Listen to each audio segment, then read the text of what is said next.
there. Now, what was I saying? What bit did I get to that you were listening to me on? Hang on, I've got to restart some stuff now. Oh, dear me, we've lost it. We were doing so well this week as well, weren't we? Hang on, is that me there? Live, that looks like me. Hang on, let's bring that back online. Otherwise, I won't be able to see your messages. 1 second. Push that there, and yes, that looks like we're back there. Got us back? There we are. Sorry about that, gang. I can just scroll. Sorry about that. I'll have to swap over onto the other screen now because I will have lost those messages otherwise. Let's see. John, there we are. Thank you, Adam. Adam says, I will indeed be on the top table. I should blooming well hope so too, Adam. Oh, actually, you know, when that split off there, I think there's a setting here so that you don't have to redo the thing. I'll have to look at that. Morning to Joseph McDonald. Morning, young Joseph. Nice to see you as well. Ian Day is in the house. Hello, LaBelle. I'm the blue-eyed Baron of Love. That's a good one. I haven't got blue eyes, have I?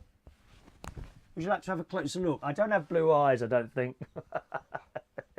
Morning, LaBelle. Ray, if you get more LED lights, make sure they're in a continuous line and not for a picture frame or brush shape. Yes, it's got a connector thing on it, isn't it?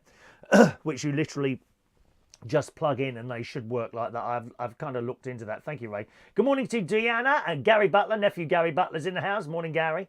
Adam the plumber's there. Good morning to Tider. Morning to you. Oh, on Periscope. Are we getting Periscope messages now? Well, we haven't had those before. That seems to be working again now. A very good morning to Tim Partington. Never knew you went away. We're always going away, Tim. Always going away, my friend. Diane Jeb, hello to you. Yes, that's everyone coming back. We had a short interruption there, boys and girls. Sorry about that. Can we talk about how wind farms are giant fans screwing up your cool breeze? Is that right? There's a load of them around there, wind farms. And out in the sea, just outside Skegness.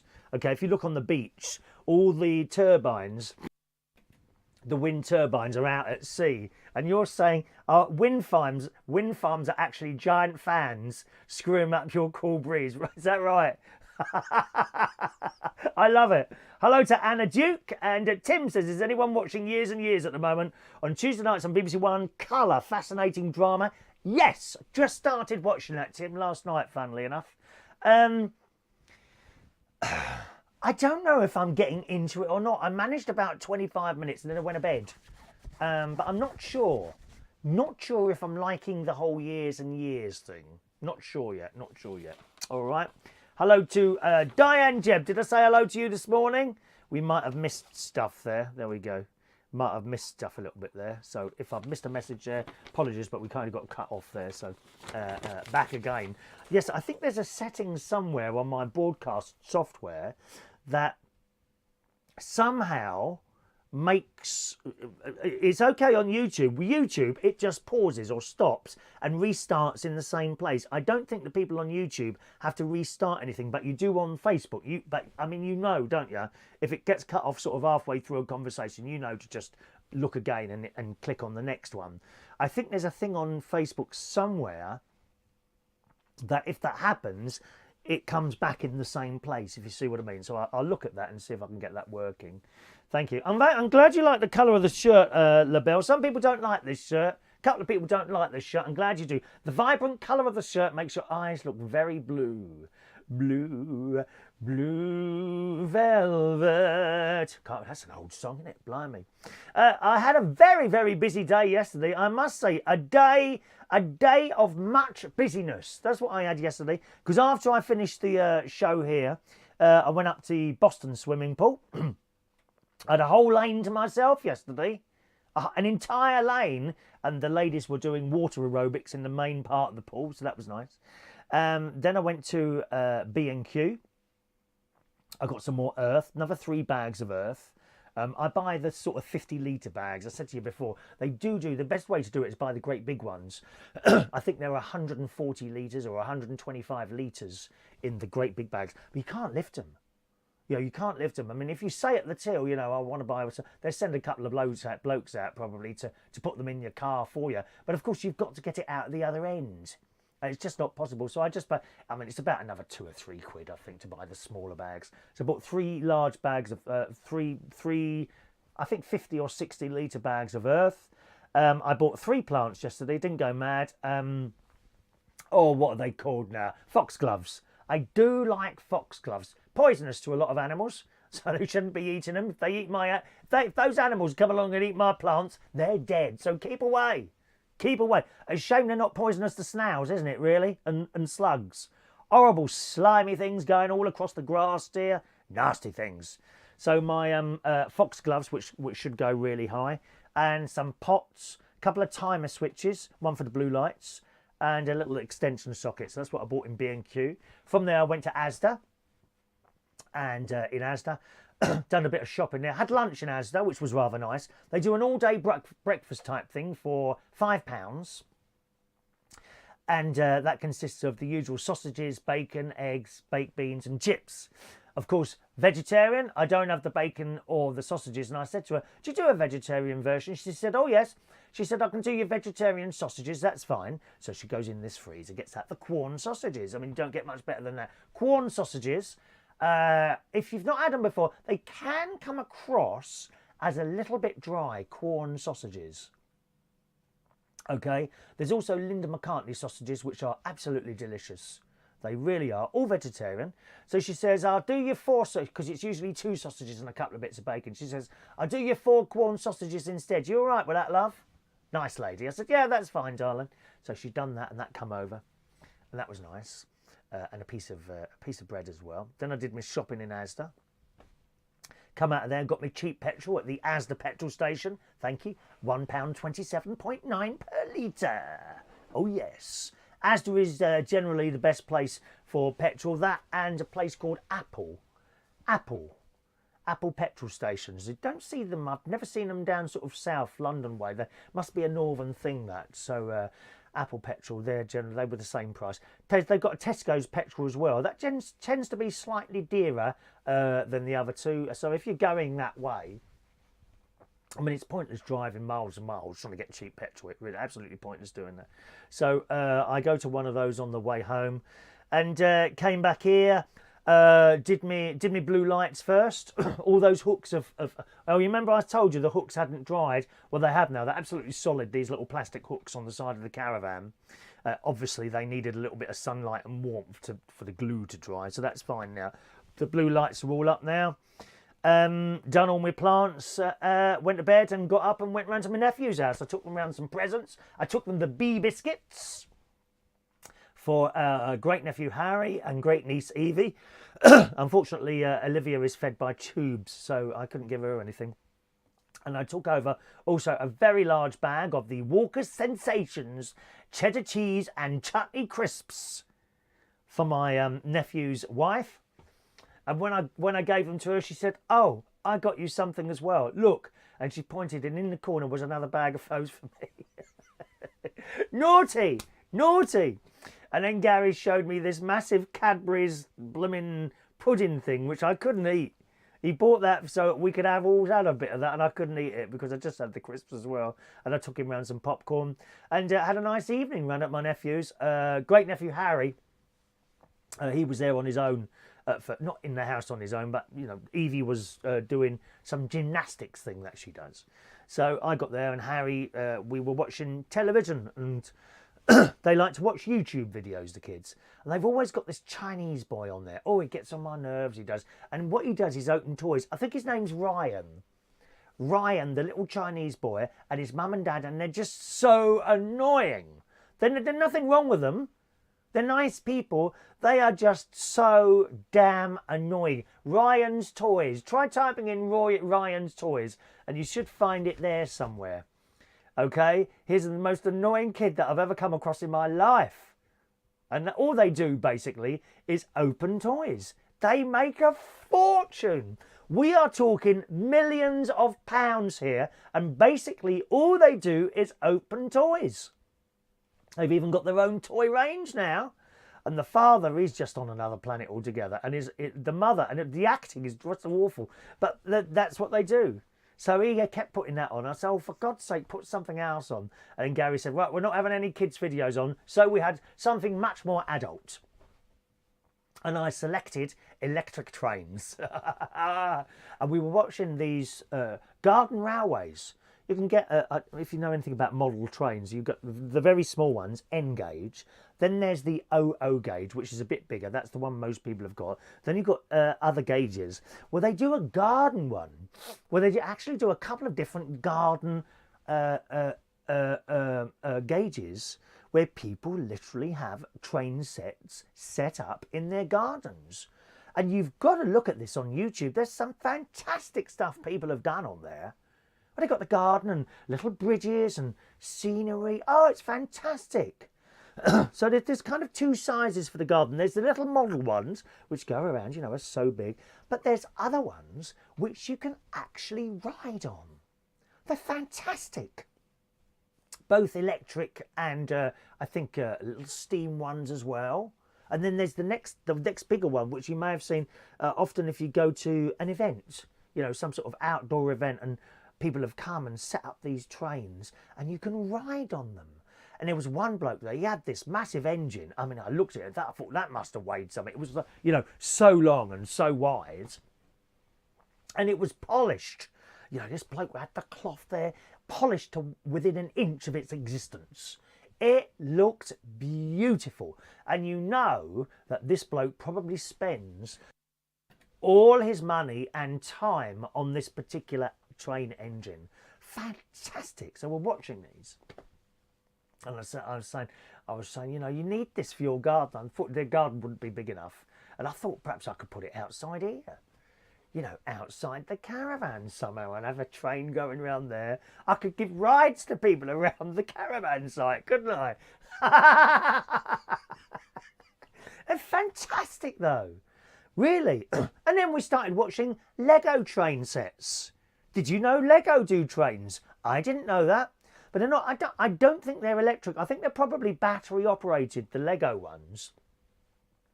Because the rails are not metal. And of course it's all bits of plastic and you plug them all together. And there's a very wide range of Lego train sets, which I didn't even know about. Probably easier. And the set, there was one set after another. You know, we found all these videos of different Lego train sets. And it comes with a remote control, so, you know, things going around like that, and you're pushing a little button like that, like electric cars, you know, something like that, rather than the electric train sets that I'm used to as I was a child, where you had something plugged into two metal rails, and you had a controller like that, and it sped up and slowed down. Now, if they're battery operated, of course, you've just got a remote control, with nothing plugged into the rails. And again, there was some, we couldn't work out whether this bloke was young or old, really, to be honest. But he had an entire train set out in his house. You've never seen anything like it. Obviously, you know, he's got to leave all the doors open all the time, I suppose. And it was going up on the settee and round the side and in the kitchen and out the kitchen, in the bedrooms and in the living room. And then it went outside into the garden and went right round. Oh, I can't tell you how fantastic I thought it all was. Really, I had a quick look on the Amazon. See, how much is the Lego train set? Well, you'd be looking at minimum of 80 quid. Then I looked on eBay to see if they were any cheaper, and not really. Well, I presume is that a popular thing, Lego train sets? There's certainly quite a lot of them. Fantastic. And they had a little, it was, I don't know if it's a train, what do you call it? It's a train or whatever. They've got one in Sydney. Monorail, that's it. There's sort of like a little monorail thing, which, you know, goes above. So if you've got like the road and the ground here, monorail goes above it, like, you know. And they had one of those as well, Lego. Ah, fantastic. So that's what we did last night, watching all that business. And then Evie came back from her gymnastics, and we always have to have a gymnastics demonstration when she comes back from there, but, which is fantastic, she's great, but the only thing they seem to do it to is that bloody Baby Shark thing. Baby Shark, that. Oh, it gets on my nerves. Another one that gets on my nerves, that song, Baby Shark. Awful, dear, awful. So she's doing the legs up like that and the arms out like that and lifting up. I did suggest that I might get down on the floor with her and do it. And then Harry, he's got like a cheapy type train set, so we had to get that out of the cupboard then, which is like plastic stuff, and you just push it together. That's battery operated. But I'll be honest, very difficult to actually get the bits of plastic together. Not something that I don't think he'd be able to put it together himself. Good job I'm there. Uncle Chris comes to the rescue and puts all the track together. That's it, and the train goes round like round. And it's funny. On a set of rails, you know, the way you put the train on the rails, got to be very careful. It's got to like drop in between the two rails. The kind of wheels kind of drop in like that. A child doesn't quite understand that, even at 6 years old or 7 years old, because Evie can't quite do it either. They kind of put it on the rail, and when they think it's on, and then they push it down, thinking it's going to click into position, and it won't. You know, if you've not got that on the rail, you've got to drop it down carefully. If it's not, you've got to pick it up slightly and put it back down again, and that's how it works. But so we set up all that and watched the train going around and around. Had a lovely evening, and then we watched Watchdog after that. Did you watch Watchdog last night? Anyone watch Watchdog? Did you watch that? It's not the same. Without Anne Robinson, it kind of doesn't do it for me. But there was that bloke who does this. He's the one with the motorbike. I can't think of his name now. Matt Aldridge or Allright or something like that. Anyway, he's on there with the lady with the blonde hair. And they're doing this bit of chat to camera, right? And behind them are, well, they must be researchers. And they're all sitting behind them. Well, you've never seen such a bunch of miserable looking bastards in all your life. Honestly, they're just sitting behind them. They've got that millennial look to them, where they just look like, I don't know, robots. Or people that have been brainwashed, and they're just sitting there while they're doing their chat to camera like this.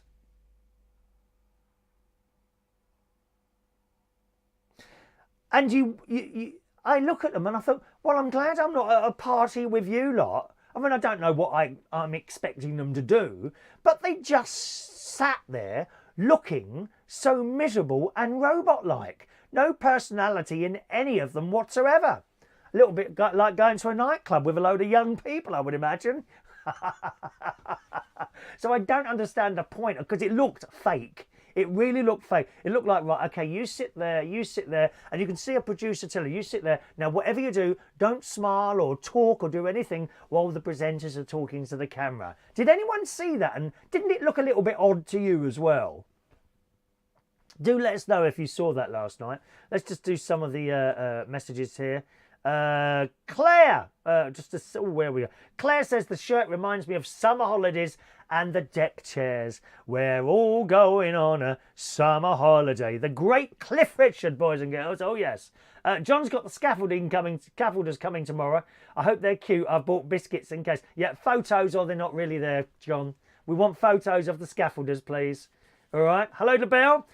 You want a train to ride in your garden? Yes, LaBelle. Absolutely. Absolutely do I want a train to ride on in my garden. Thank you very much. We have a train hobbyist here in America. We have train hobbyists here in America. There's a huge conventions dedicated to them, and the models that are built are astonishing. Yes, some of them were on the telly on the videos.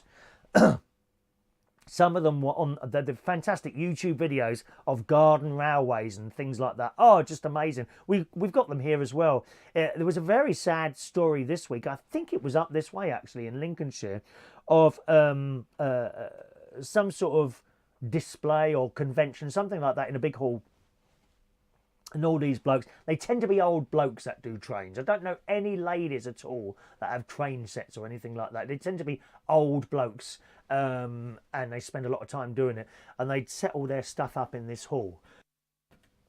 Some who have collected bits and pieces and made stuff for years and years and years. Yeah, right. Kids got in and smashed them all up. And when I say smashed them all up, I mean smashed them all up. Terrible, really.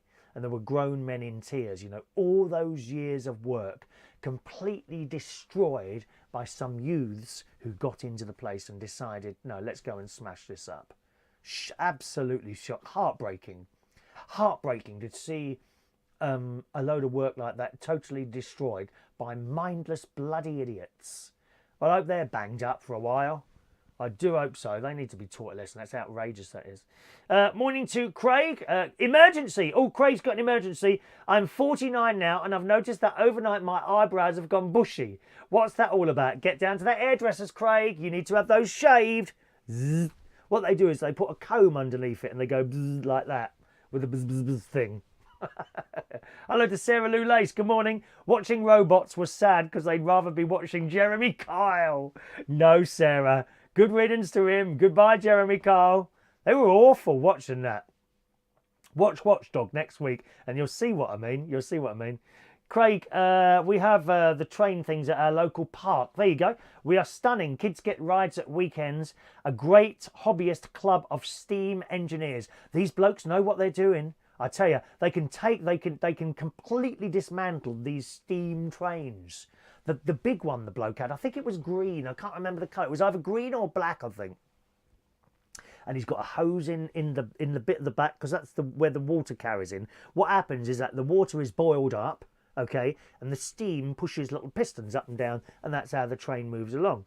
And he's like filling it up with water, like ever so big, the tank of water. Because once you run out of water, that's it, mate. The train stops, doesn't it? The steam will stop. John says that's awful about the train convention. Evil little buggers. Yes, they are. I mean, we don't know who exactly they were, or I don't know exactly who they were, but not a nice thing to do, really, is it? Go and smash someone's work like that. Awful. LaBelle, for the holidays here in New York City, our botanical gardens do the sights of the city made out if plants, as lots of mini trains are running through them. How fantastic is that? Oh, marvellous. Just marvellous, it really is. Mike Reese-Ponto. Mike, I don't think you're... Mike, your message is not coming up on the chat thing. I don't know. Michael Lawrence, my local Morrisons have put their petrol prices up 4 times in the past 5 weeks and now have the cheek to give 5p a litre off if you spend umpteen pounds. Yes, Sainsbury's are doing that. 10p off a litre. 10p off a litre if you spend 60 quid. That's a lot, isn't it? 60 quid to spend. Morning to Ian Scott, who says, where'd you get those sad shirts, Chris? Don't you like it? Don't you like it, Ian? How rude are you? Anyway, that was our day yesterday, and then came back and watched a bit of Years and Years. I don't know if I'm getting into that or not, that Years and Years thing. All right. Okay, some news stories for you today on this, what is it? Thursday morning. It's Thursday morning. Someone's died, unfortunately.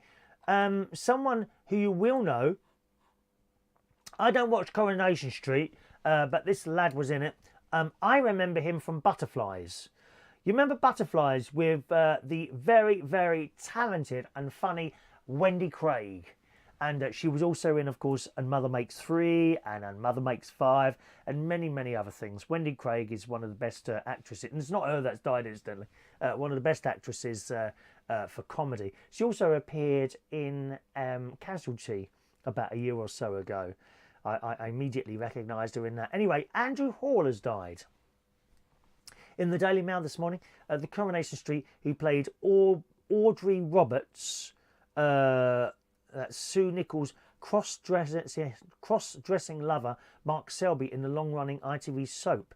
Now, see, I don't watch Coronation Street, so I don't know what all that's about there, but you probably do. Passed away on Monday following a short battle with illness.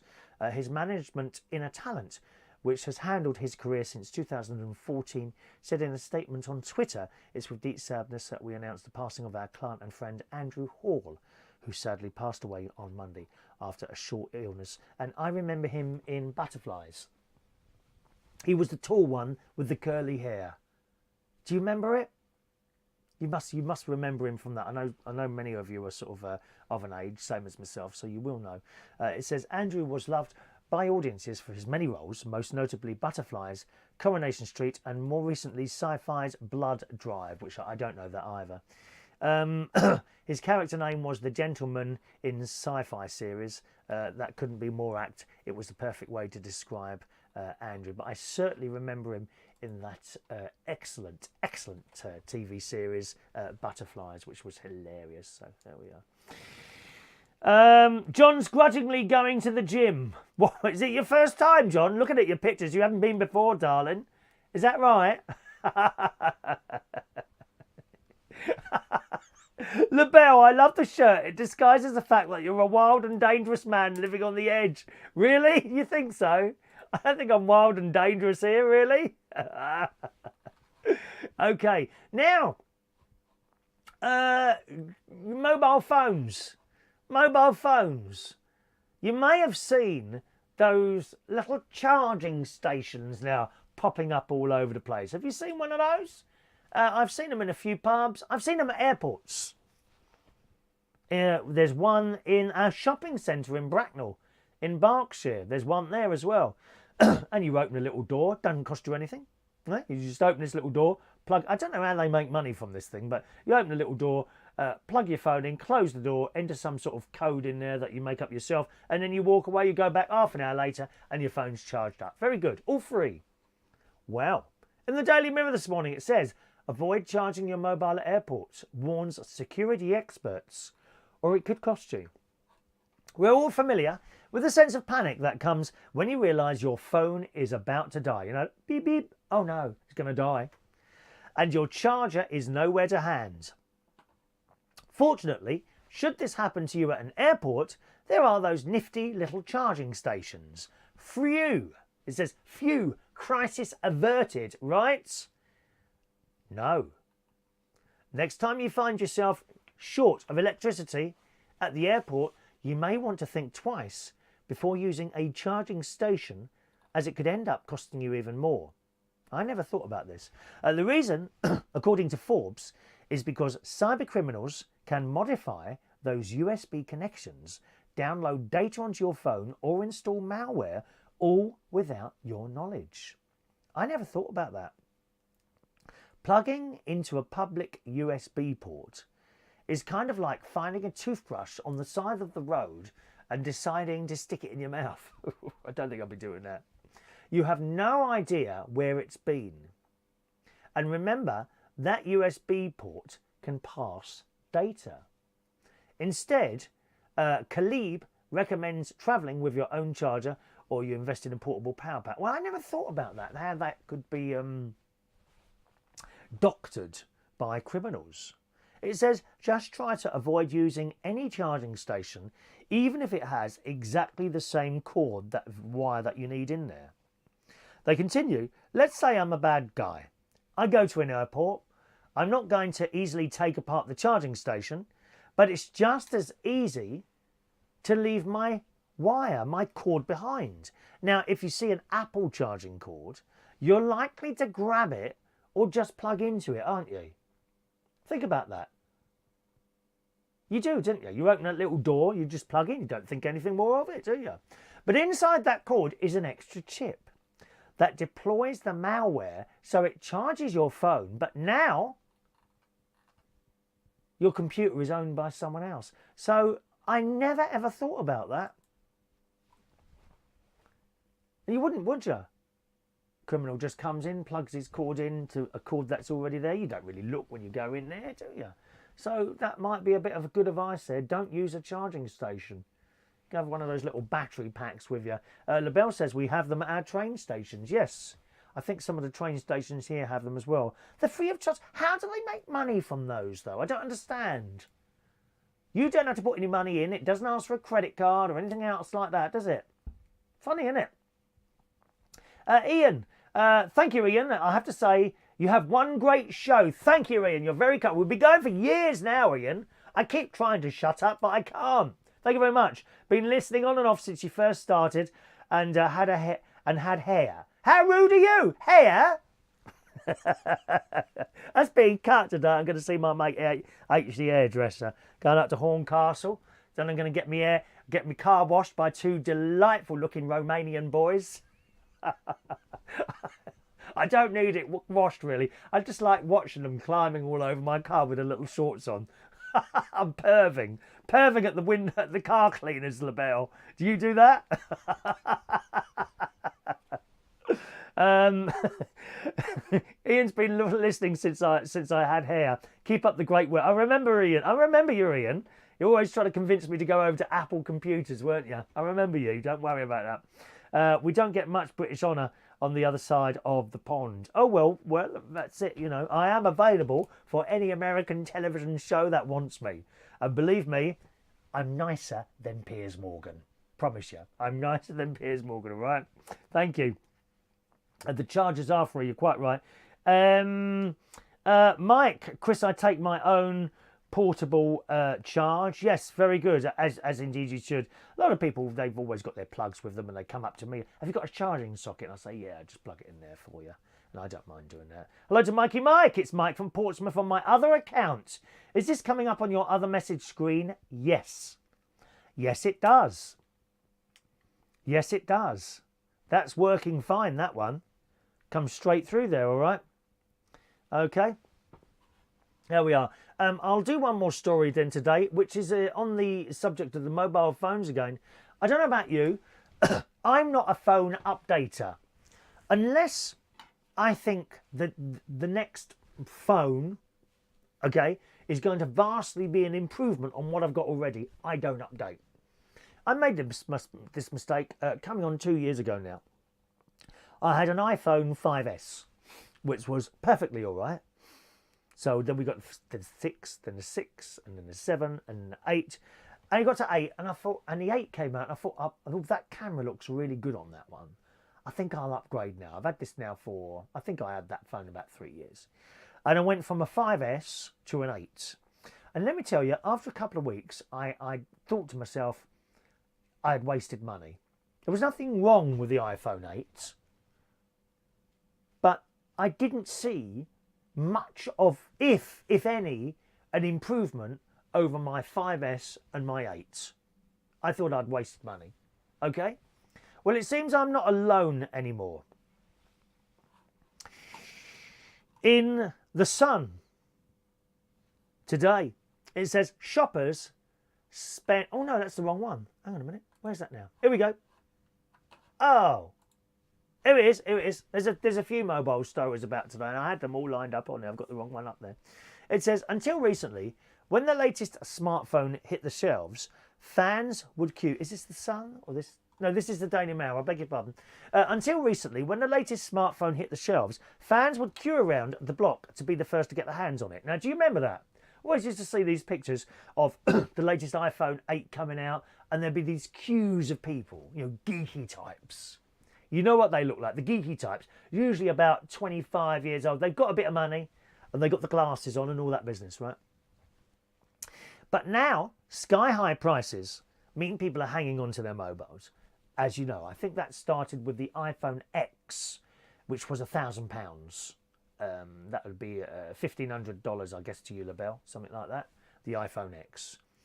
When it got to that price, I thought, you are taking the piss. That's what I thought. How is a phone? Okay, it's not just a. Let's be honest, it's not a phone. This is a very this iPhone 8 is a very, very powerful little computer that I've got in front of me, isn't it? Eh? It really is. Good morning to Maureen, who can't get into Years and Years. Oh, she's been watching it as well, have you? Yes, I'm not. I don't know if I'm going to get into that or not. Thank you, Maureen. Sorry, I didn't see that come up earlier there. And £1,000, I'm thinking, and that's a lot of money to lose if you lose the phone, unless you've got the insurance, you know, of course. The story goes on. Experts say those who have paid a lot for an expensive handset are now choosing to keep them for longer than the traditional contract renewal terms of 1 or 2 years, taking out a cheaper SIM-only deal, which is what I've done. Now, I'm very lucky.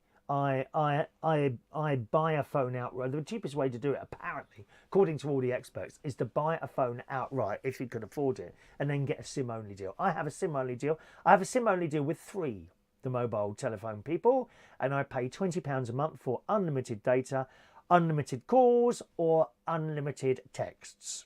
I've got all that unlimited, £20 a month. I think that's a pretty good deal. I mean, I'll be honest with you, I don't need any longer the unlimited minutes or the unlimited texts. Number one, I hate texts. I find them very, very impersonal to receive a text. I really do. More often than not, I look at the text and I'll reply to that in a minute, then I forget to do it. I can't be bothered with texts. Very, very impersonal. On your sort of, not for the show, for like, as you're walking around, beep, beep, beep. Oh, what's that now? Oh, it's because someone couldn't be bothered to ring you. Really. Unlimited minutes as well. There's, my phone has virtually stopped now receiving calls from anyone except my sister, my best mate, now and again my nephew, now and again my niece. That's about it. They're the 4 people that ring me now. It's sad, really, that over all the years, when your phone, as a young person, your phone will be ringing all the time. And over the years, I've spent a lot of time making calls all the time. I've mentioned this before, always making calls to people all the time, but they never ring you. They never ring you, and I've got fed up with that. So I don't ring anyone anymore, don't bother anymore. I gave up. It's all just one-way traffic all the time, so I don't bother anymore. They're the only 4 people that ring me. And now and again, my aunt, if I haven't rung my aunt for a couple of days, she will ring me. That's fair enough, isn't it? So that's 2-way. But I don't need the unlimited minutes, to be honest. The unlimited data, yeah, maybe so, because I use a lot of data as I'm going around. Certainly in the car as well, going to and from in the car places. I have the sat nav on, and that uses data as well, you see. Morning to you, Todd. Welcome along, you, Todd. LaBelle says, I've never had to pay more than $100 for a mobile, ever, including the services, and I get everything I actually need. Is that a monthly fee, is it, LaBelle? See, I buy the phone outright, and then I have a SIM-only contract, which is £20. There you go. Michael Lawrence is on the same plan as you on £20 a month. Brilliant. Anyway, back to the story. The latest iPhone X Max will set you back, are you ready for this? £1,449. So that's probably about $1,750, I would imagine.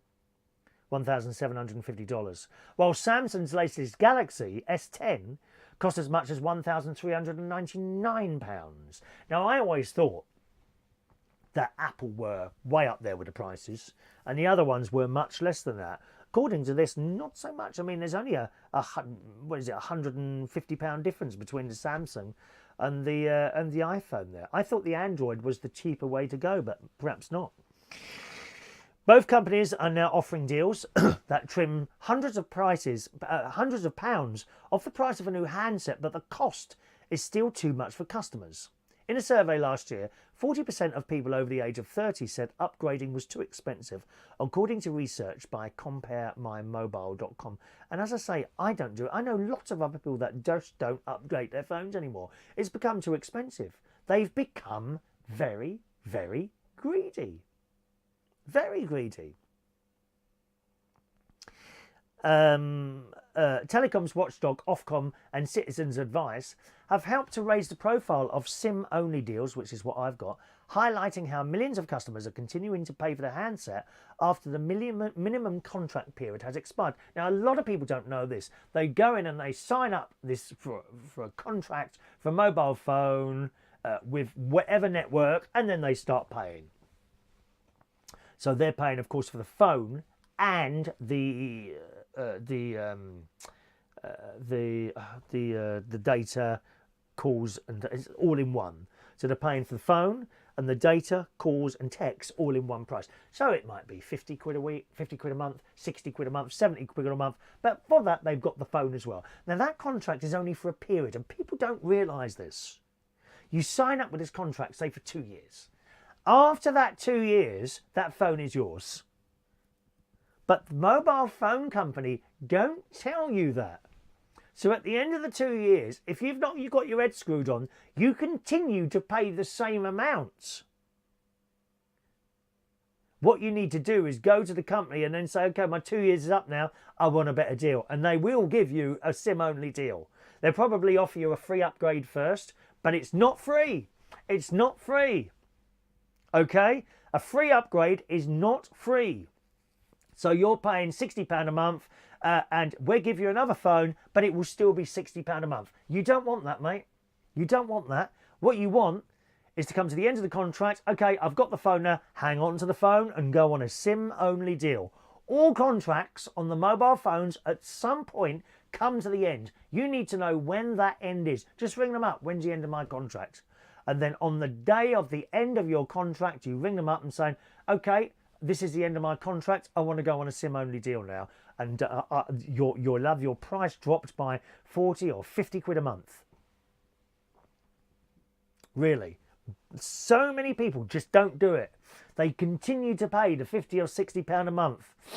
And there's nothing, it's not like they're not doing anything illegal, the mobile phone companies. It's up to you to know when the contract is up and then ring them and tell them, hello, my contract's up. I'd like a SIM-only deal, please. And it'll drop down.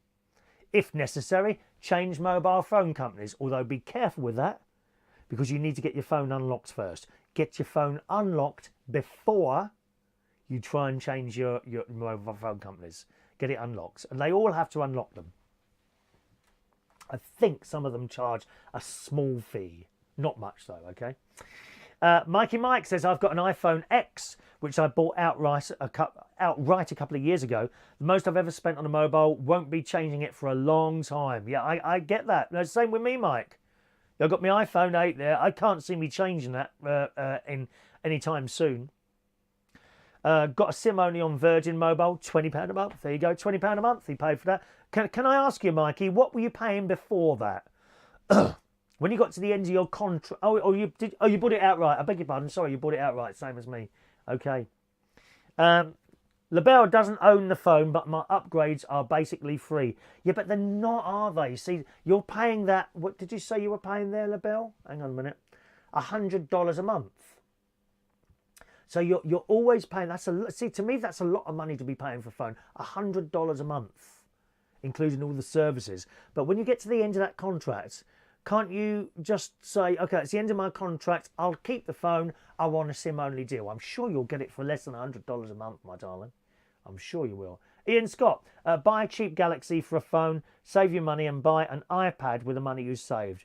Then that's from a Mac user. New iPhones are too overpriced. Oh, they are. They are. And we've got that whole thing going on at the moment with Huawei, who make excellent phones, and people are saying they're spying. I don't believe a word of it, Ian. I think the other phone manufacturers are jealous of how Huawei is doing, and that's why they're saying, oh no, they're all spying. No, we're not having those. And Google have stepped in now and taken. I think they're being very, very unfair to Huawei. I don't believe a word of it. I don't think they're spying. I think they're a company who are getting too big, and the competitors are frightened of them. I think that's what's going on there. But there we go.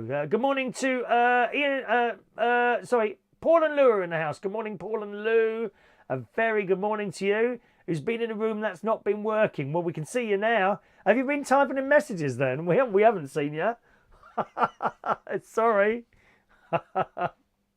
Oh dear. There you go. LaBelle's going to do that with the contract now because of you.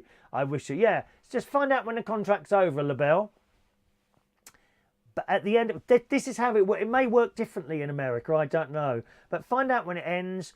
And then when it ends, say you want to go SIM only and then see what deals you can get. I mean, it depends how much data you want, how much phone calls you want, and how many texts you want, really. It depends what you want, you see. You have to decide yourself what you want there. It may work differently to what it does here in the UK. All right, my love. There you go. Paul and Lou are saying that. I don't believe the Huawei crap either, Chris. No, I honestly don't. I honestly don't. It's people like Apple and people like that who have said, no, that you're spying. No, I don't think they are spying. I can't see it somehow. I can't see the fact that they're spying, and now Google have come in. I reckon Google's been told, right, you need to pull your stuff from there because we're losing too much money. It's outrageous what's going on there in the business world of mobile phones. It really is, and I don't believe a word of it. All right, let's do today's birthdays, boys and girls. Good morning and a very, very happy birthday to my dear, dear friend, Adam the Plumber. who is 47 years today. For his birthday, is asking for donations for his a charity he's very passionate about, Homes for Heroes. Okay, so Adam, 47 years old today. Happy birthday, Adam the plumber on holiday. Good morning to Dino Nelson. Morning, Dino. He today is 37 years old. Morning, Dino. I work with him at a place in Lewisham. Aaron Kelly today is 25 years old. Happy birthday, Aaron. Brian Vaughan, good morning to you. Happy birthday. David Mallam. Good morning, David. All right, happy birthday to you. Wayne Parker today, 47. Michael Cullen, radio host extraordinaire, 41 today. Happy birthday, Michael. Mark Bristow Proudfoot today is 50. John Day. Hello, John. See that little face pop up there, my little black cat friend. Happy birthday to John Day. Martin Monaghan, good morning to you. Happy birthday to you. And David Peacock's birthday as well on this Thursday, the 23rd of May, 2019. Happy birthday to you. Happy birthday to you. Happy birthday. Happy birthday. Happy birthday to you. Joanna, fortunately coming in right at the point of me singing there. Morning, Joanna. Very, very late. Very, very late. Hello to Juan joining us at the end there as well. All right, that's it for the show today. Thanks ever so much for joining us, boys and girls. Sorry we had that little break in transmission earlier on. Hope that didn't spoil your enjoyment. I'll have a little play around with the settings, see if I can find the setting which keeps the show going in the same place, which may muck something else up, but it's worth a try, which I'll try and get that going for tomorrow, and we'll see how we do. Have a lovely, lovely day, and thanks ever so much for watching and listening to the show today. See you soon. Bye-bye.